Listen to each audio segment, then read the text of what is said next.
మనలో భగవంతుడు ఎలా ఉన్నాడు? ఉన్నా ఎందుకు కనబడటలేదు? ఆయన్ను ఎలా దర్శించుకోవాలో శ్వేతాస్వతరోపనిషత్తు తెలియచేస్తోంది. నువ్వులలో నూనెలాగా, పెరుగులో నెయ్యిలాగా, భూగర్భంలో జలప్రవాహంలాగా, అరణిలో నిప్పులాగా బుద్ధిలో పరమాత్మ దాగి ఉన్నాడు. అంటే పెరుగులో నెయ్యి ఉంటుంది కాని మదనం చేస్తేనే దొరుకుతుంది. అలాగే పరమాత్మ మనలో, ప్రపంచంలో గూఢముగా ఉంటాడు. అయితే మథనం, సాధన చేస్తే అనుభవానికి వస్తుంది. సాధన శ్రమపడి చేయాలి. ఈ శ్రమ భూగర్భ జల న్యాయంలో చెప్పారు. అంటే భూమిలో నీటిని తెచ్చుకోవటం కోసం ఎంత శ్రమ పడతామో అంత శ్రమ పడాలి. అరణి న్యాయం. వేద సమ్మతమైన మంత్రములతో అరణి మథనం చేస్తారు. అలాగే పరమాత్మను పొందటానికి వేదాది శాస్త్రములు చెప్పిన మార్గంలోనే సాధన చేయాలి. సర్వవ్యాపినమాత్మానం క్షీరే సర్పిరివార్పితం. ఆత్మ విద్యాత పోమూలం తద్బ్రహ్యోపనిషత్తు పరం.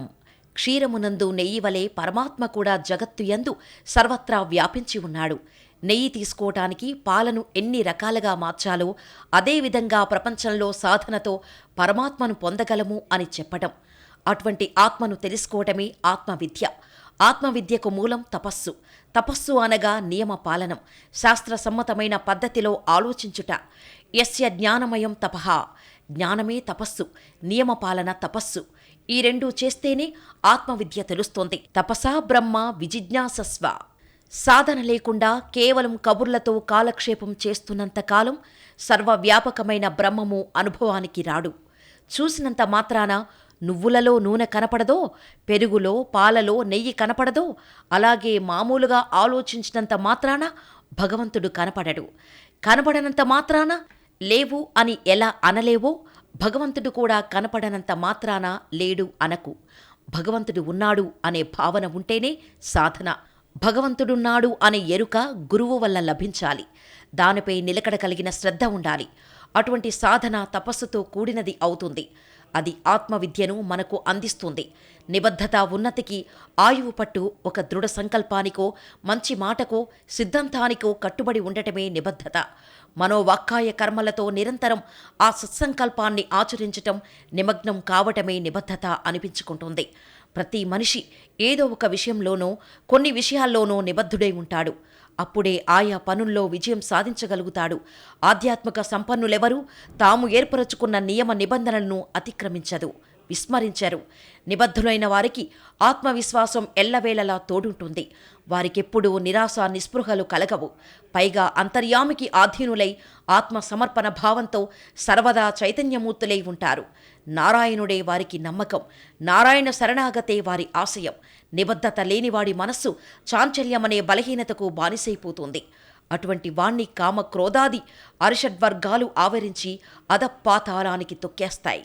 వాడు భూమికి భారమై చరిత్రహీనుడిగా మిగిలిపోతాడు. ఆధ్యాత్మిక నిబద్ధత లేని జీవితం కవచం లేకుండా యుద్ధానికి వెళ్లడం లాంటిది.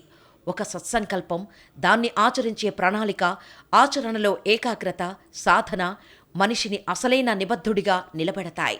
బాధలు అనే మదుపుటేనుగును సైతం లొంగదీసుకునే అంకుశమే నిబద్ధత. సత్సంకల్పం మీద నమ్మకం లేనివాడు, దానికి కట్టుబడినవాడు సమస్యల్ని అధిగమించలేడు. నిజాయితీపరుడు నిబద్ధతో జీవించగలిగితే ఆధ్యాత్మికంగా ఉచ్చదశకు చేరుకోగలుగుతాడు. 10 మందికి దిశానిర్దేశం చేయగలుగుతాడు. ఏ ఓటమైనా అతడి ముందు చేతులు కట్టుకు నిలబడుతుంది. నిబద్ధత లేని జీవన విధానం జీనులేని గుర్రం లాంటిది. జీవితమన్నాక ఎన్నో ఒడిదుడుకులు వస్తుంటాయి, అవరోధాలు కలుగుతాయి, బాధలు ఎదురవుతాయి. అవన్నీ భగవంతుడు పంపిన దూతలనుకోని వాటిని గౌరవించాలి, భరించాలి, సహించాలి. స్థితప్రజ్ఞుడు నిబద్ధతతో సుఖదుఖాలను, విజయాలను, విఘ్నాలను సమానంగానే చూస్తాడు, అనుభవిస్తాడు. సుఖాన్నిచ్చే వస్తువు దగ్గర ఉన్నా లేకపోయినా తేడా అనేది తెలీదు నిబద్ధుడైన వాడికి. అటువంటి వాడు పరమాత్మకు అత్యంత ప్రియుడు, ఆత్మీయుడు. సత్కార్యం పట్ల శ్రద్ధ, ప్రేమ ఉన్నవాడిని ఏ మనోవికారమూ ప్రలోభపెట్టలేదు. సామాన్య మానవుడు దుఃఖంలో వెనక్కి, కష్టంలో అన్ని వైపులా, భక్తిలో పైకి చూస్తాడు. నిబద్ధత కలవాడు ఏ దశలోనైనా పై దిశకే చూస్తాడు. అంటే ఈశ్వరుడు వైపు చూస్తాడన్నమాట. పురాణేతిహాసాల్లో చాలా పాత్రల్లో మనకు ఈ నిబద్ధత కనిపిస్తుంది. ధర్మానికి నిబద్ధుడు శ్రీరాముడు, భ్రాతృభక్తికి నిబద్ధులైన వారు లక్ష్మణ, భరత, శత్రుఘ్నులు, దాస్య భక్తికి కట్టుబడినవాడు హనుమ, స్వామి భక్తికి లోనైనవాడు కర్ణుడు, బ్రహ్మచర్య దీక్షకు జీవితాన్ని ధారపోసినవాడు భీష్ముడు.